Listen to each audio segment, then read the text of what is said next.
বন্ধুরা, তোমরা সবাই কেমন আছো? চলে এসেছি আর একটা নতুন ভিডিও নিয়ে। আমি তোমাদের বন্ধু আরতি। সকালবেলায় দেখো সব দুধগুলোকে কিন্তু ফ্রিজের মধ্যে গুছিয়ে রেখে দিচ্ছি। এই যে এতগুলো দুধের প্যাকেট, এটা কিন্তু আমাদের পাশের বাড়ির দাদার দুধের কারবার। ওনার ফ্রিজটা খারাপ বলে তাই উনি আমার ফ্রিজে রেখে যান। যাই হোক, ওইটা রেখে গুছিয়ে দিয়ে ভাবলাম এত ঠান্ডা লাগছে, একটু চা খেয়ে নিই। তোমরা আমার ভিডিওটা কে কোথা থেকে দেখছো, কার ওখানে কত ঠান্ডা পড়েছে আমায় কিন্তু কমেন্টে জানিও। দিয়ে চাটা দেখো একটু বড় কাপেই নিয়েছি, নিয়ে চাটা খেয়ে নিলাম। খেয়ে তারপরে ততক্ষণে বাজারও এসে গেছিলো। বাজারটা ঢেলে ধুয়ে নিয়েছি। মাছগুলো দেখো আজকে এনেছে কাতলা মাছের শুধু পেটি, কারণ পেটিটা আনলে আমার ছেলের খেতে খুব সুবিধে হয়। ছেলে গাদা খুব একটা খেতে পারে না। আর এনেছে মাছের তেল। আগে আমার ছেলে সব রকম মাছই খেত, কিন্তু এই বছরখানেক আগে একটা অ্যাক্সিডেন্টের কারণে আমার ছেলে এখন আর কাঁটাওলা মাছ খুব একটা খেতে চায় না। আর ওই মাছ এনেছিল, সেই মাছটাই দেখো করে নিয়েছি ঝোল। আজকে বেশি কিছু রান্না করিনি, শিম আলু বেগুন বড়ি এইসব দিয়ে ঝোল করেছি। আর বড়িটা আমার ঘরে বানানো, তো এই বড়িটা দিয়ে ঝোল করলে না খুব টেস্ট হয়। আর দেখো করেছি পেঁয়াজকলি আলু আর পেঁয়াজ দিয়ে মাছের তেলটা একটু ভেজে নিয়েছি। মাছের তেলটা আমাদের বাড়ির সবাই খেতে খুব ভালোবাসে, তাই জন্য ভেজে নিয়েছি। আর এই যে বসিয়ে দিয়েছি গরম গরম ভাত।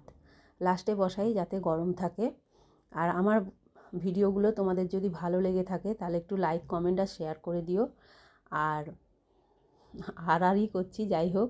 এই দেখো এক গোছা গোলাপ, নিচে গেছিলাম সন্ধেবেলা সন্ধে দিতে। এখন তো আর খুব একটা সকালে ঠাকুর ঘরে যেতে পারি না, সবাই তো ভ্যালেন্টাইন্স ডেতে গোলাপ দেয়। আমার কর্তা দেখো এক গোছা গোলাপ এই 25শে ডিসেম্বর উপলক্ষে এনেছিল, কিন্তু আমাকে দিতে ভুলে গেছে। আজকে 26 তারিখ। আজকে যখন নিচে গিয়ে দেখলাম তখন দেখলাম যে ওইটা গোলাপের গোছাটা পড়েছিল। আর এই দেখো নাতিকে দেখতে ওর দিদুনরা এসেছিলো, তারা কিন্তু এনেছে এই কম্বলটা। দিদুনরা বলছি, দুটো দিদুন এসেছিলো সঙ্গে, কিন্তু একটা মাম্মাম আর একটা দিদিও ছিল। দিদুনদেরকে আর তোমাদেরকে এই ভিডিওয়ে দেখাতে পারলাম না, অন্য কোনো ভিডিওয় অবশ্যই তোমাদেরকে দেখাবো ওই দিদুনদেরকে আর মাম্মামকে। পরবর্তীকালে যখন ওনারা আবার আসবেন তোমাদেরকে অবশ্যই দেখাবো। তারপরে দেখো গোলাপগুলো গতি করে নিচ্ছে আমার মেয়ে। বললাম যে তুই একটু গতি করে দে। ও বসে বসে দেখো সব পাতাগুলোকে কাটছে। এই সব কাজগুলো কিন্তু ওই করতো আগে, বিয়ের আগে যখন ছিল। এখন তো আমি আর হালই ছেড়ে দিয়েছি, মেয়ে যখন থাকে মেয়েই করে। আর দেখো কর্তামশাই কিন্তু কম্বল গায়ে দিয়ে ঘুমিয়ে পড়ছে। তার আগে একটা কাজ কিন্তু পাকিয়ে রেখেছে, সেই কাজটা তোমাদেরকে দেখাই।